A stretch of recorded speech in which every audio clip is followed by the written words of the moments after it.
Today's short session about your voice is going to have two parts to it. One, I'm going to explain briefly the sensitivity of the apparatus that you're dealing with, and if you want to advance it, you want to help it, you want to do certain things with it, you should be aware how sensitive it is. And the second part is an important part for the women that may be watching these sessions, and that is that there's some bad advice out there about what women should do in particular, and I'll deal with that as number two.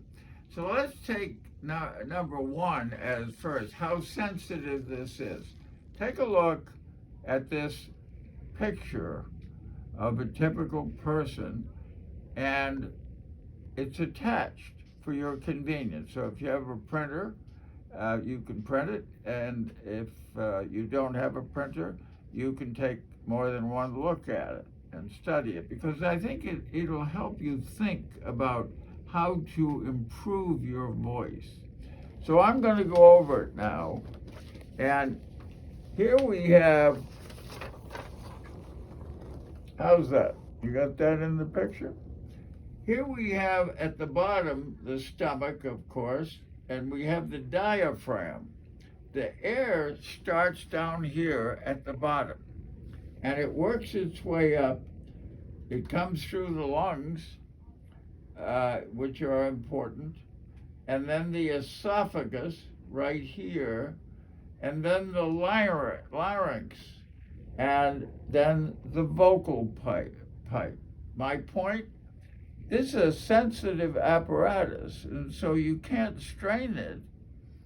And that's why there are bass singers, and there are tenor singers, and all kinds of different voices that I'm instructing on about improving it. You have to be aware of it.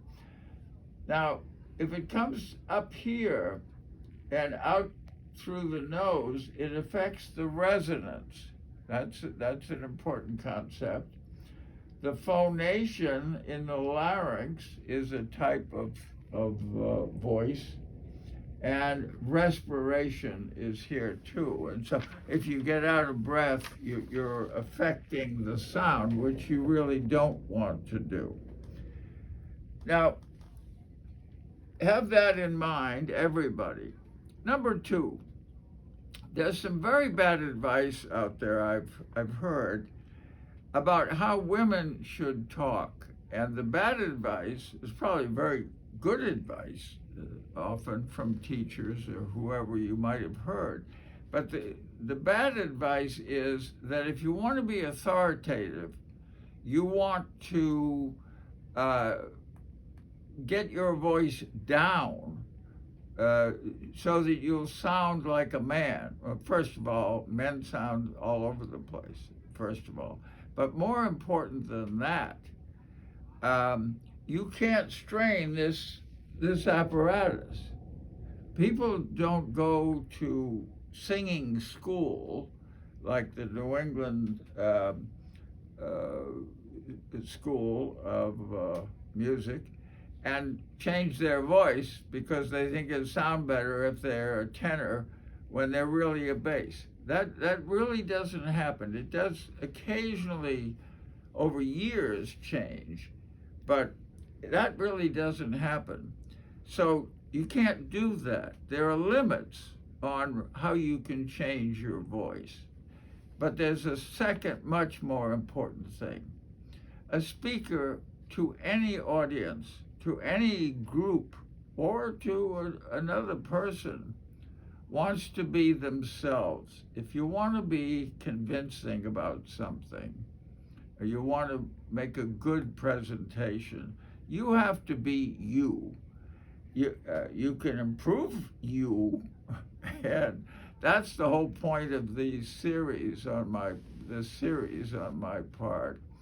And finally, to give you a little hope about all this, I want to tell you that I was watching my own presentation the other day, and of course I was saying you shouldn't have any extra words in your sentence. And then I said, And when I saw myself say after all these years of teaching, I was convinced that it's not always that easy to improve your voice.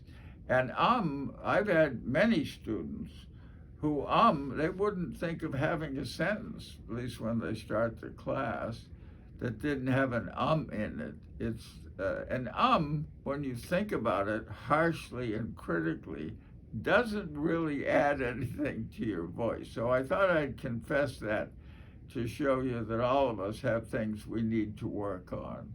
Thanks so much for listening, and we'll continue to have sessions on the voice as we go along.